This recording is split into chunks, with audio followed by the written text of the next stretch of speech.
நாடாளுமன்ற தேர்தல் நெருங்கும் நிலையில் தமிழ்நாட்டில் உள்ள 39 தொகுதிகளில் உள்ள எம்பிக்களின் செயல்பாடுகளை நாள்தோறும் அலசுகிறது நமது நியூஸ் 18 தமிழ்நாடு. அந்த வகையில் கோவை மக்களவைத் தொகுதி எம்பியான PR நடராஜன் பொதுமக்களின் கோரிக்கைகளை நிறைவேற்றினாரா என்பதை இந்த தொகுப்பில் பார்க்கலாம்.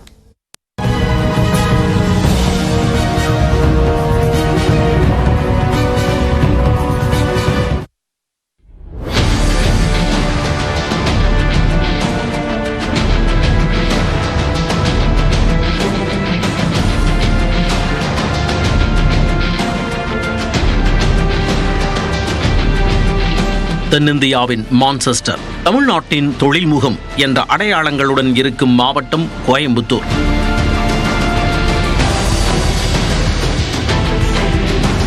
துணி உற்பத்தி ஆலைகள், கிரைண்டர், தண்ணீர் பம்புகள், கனரக வாகனங்கள் ஆகியவற்றின் தயாரிப்பு, மருதமலை முருகன் கோயில், கோவை குற்றாலம், சென்னைக்கு அடுத்ததாக அதிகளவில் IT நிறுவனங்கள் ஆகியவை கோவை மாவட்டத்தின் சிறப்புகள்.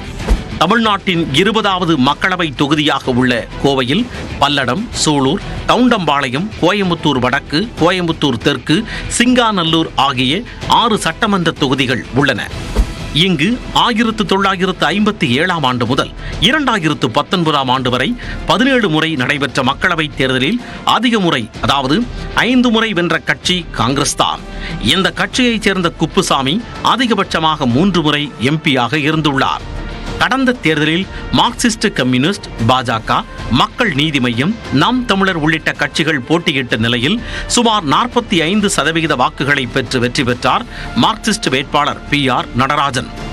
அவர் 5,71,150 வாக்குகள் பெற்று பாஜக வேட்பாளர் CP ராதாகிருஷ்ணனை 1,79,143 வாக்குகள் வித்தியாசத்தில் வெற்றி பெற்றார்.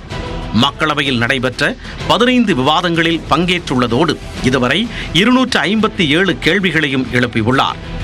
MP நிதியின் மூலம் தொகுதியில் மொத்தம் 112 பணிகளை செய்துள்ள PR நடராஜன் பொதுத்துறை ஊழியர்கள், மத்திய அரசு ஊழியர்கள் மற்றும் ஓய்வூதியதாரர்களுக்கான மண்டல மருத்துவ மையத்தை கொண்டு வந்தார். அத்துடன் இவரது முயற்சியால் கோவை, பொள்ளாச்சி, பழனி தற்காலிக ரயில் சேவை நிரந்தர சேவையாக மாற்றப்பட்டுள்ளது. மாவட்ட நிர்வாகம் மற்றும் முன்னணி வங்கிகளுடன் இணைந்து 120 கோடி ரூபாய் அளவுக்கு கல்விக் கடன் பெற்று தந்துள்ளதோடு 117 பேருக்கு பிரதமரின் நிவாரண நிதியில் இருந்து மருத்துவ உதவிகளையும் பெற்றுக் கொடுத்துள்ளார். கோவை விமான நிலைய விரிவாக்கத்திற்கு நிலம் கொடுத்தவர்களுக்கு உரிய இழப்பீடு பெற்று தந்ததோடு ஆயிரக்கணக்கான மக்களுக்கு வீட்டுமனை பட்டா, குடிசை மாற்று வாரிய வீடுகள் கிடைக்கவும் நடவடிக்கை எடுத்துள்ளார். 51 சமுதாய கூடங்கள் இந்த மாவட்டத்தில் அருந்ததியர் மக்களுக்காக கட்டப்பட்டது என்பது ஒரு மன நிறைவு என்பது ஒன்று. இரண்டாவது, 100 நாள் வேலையில் இருக்கக்கூடிய மக்களினுடைய பணம், அவர்களுடைய சம்பளம் கரெக்டாக வருதாங்கிறது, வேலை கரெக்டாக கிடைச்சிட்டு இருக்காங்கிறது, இது எல்லாமே நாங்கள் கலந்து கொண்டு அந்த முழுதும் கலந்து கொண்டு பெரும் அளவிற்கு அவங்க கூட உதவியாக இருந்திருக்கிறோம் என்பதில் ஒரு மன நிறைவு என்பது. இருந்தாலும் தேர்தலில் அளித்த வாக்குறுதியின்படி ஜாப் ஆர்டர்களுக்கு GST வரியை முற்றிலும் ரத்து செய்யவில்லை. அதேபோல் அவர் உறுதியளித்த சிறுதொழில் முனைவோருக்கு நல வாரியம், கோவையில் உலகத்தரம் வாய்ந்த கால்பந்து மற்றும் கிரிக்கெட் மைதானம், நகை தயாரிப்புக்கு தொழில்நுட்ப வசதியுடன் வடிவமைப்பு கலைக்கூடம் ஆகியவற்றை செய்து கொடுக்கவில்லை. ஆனைமலையாறு, நல்லாறு திட்டம் தற்போது வரை கிடப்பிலேயே போடப்பட்டுள்ளது. இந்நிலையில் அவர் சிறப்பாக செயல்பட்டதாக ஒரு தரப்பினர் தெரிவித்தாலும் அவரை பார்த்ததே இல்லை என்கின்றனர் மற்றொரு தரப்பினர். எங்களோட கோரிக்கைகள் முக்கியமான கோரிக்கைகள் ஒரு 5-6 கோரிக்கை இருந்துச்சு. GST லேபர் சார்ஜஸ்க்கு 12% 5% பண்ணணும்னு சொல்லி கேட்டோம். ஃபினான்ஸ் மினிஸ்டர்கிட்ட கூட்டிகிட்டு போக சொன்னால் இன்னும் கூட்டிகிட்டு போகல.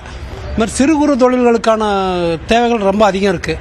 ஆனால் அது கவனிச்சாராங்கன்னா சந்தேகம் தாங்க, ஒன்றும் அவ்வளோ கவனமாக பார்க்கல அப்படிங்கிறத.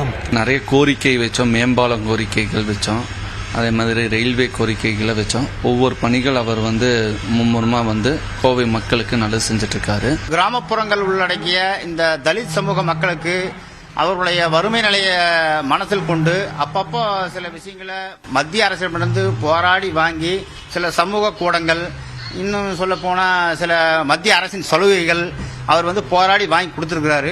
நிற்காம போன ரயில்களை நிறுத்த வச்சு போராட்டமெல்லாம் பண்ணி சாதிச்சிருக்காரு. அதே மாதிரி ஒதுக்கீடும் அதே மாதிரி கோயம்புத்தூர் ஒதுக்கீடு வந்துட்டு நிறையா பண்ணி கொடுத்துருக்காரு. நான் பார்த்ததில்ல, அவர் யாருன்னே தெரியாது. இது வரைக்கும் எதுவும் செஞ்சதில்லை, வந்ததும் இல்லை. வந்தால் தானே செய்வாங்க, வந்ததும் இல்லை, எதுவும் தெரியாது. ஆனால் அவர் ஒரு தேர்தல் வாக்குறுதியை கூட நிறைவேற்றவில்லை என பாஜக மாநில பொதுச் செயலாளர் AP முருகானந்தம் விமர்சித்துள்ளார். எந்த ஒரு விஷயத்திற்கும் முன்வராத, இங்கே இருக்கக்கூடிய மக்களுக்கு எதையும் செய்து கொடுக்க கூட ஒரு முனைப்பு காட்டாத ஒரு MP இங்கே இருக்கின்றார் அப்படிங்கிறது கோவை போன்ற ஒரு மிக மிக முக்கியமான நகரங்களுக்கு ஒரு துரதிருஷ்டவசமான ஒரு சம்பவமாகத்தான் நாங்கள் கருதுகின்றோம். அந்த வகையில் வரும் தேர்தலில் PR நடராஜன் மீண்டும் இந்த தொகுதியில் போட்டியிட்டால் வெற்றிக்கு கடுமையாக போராடித்தான் ஆக வேண்டும். நியூஸ் 18 தமிழ்நாடு தொலைக்காட்சி செய்திகளுக்காக செய்தியாளர் குருசாமி.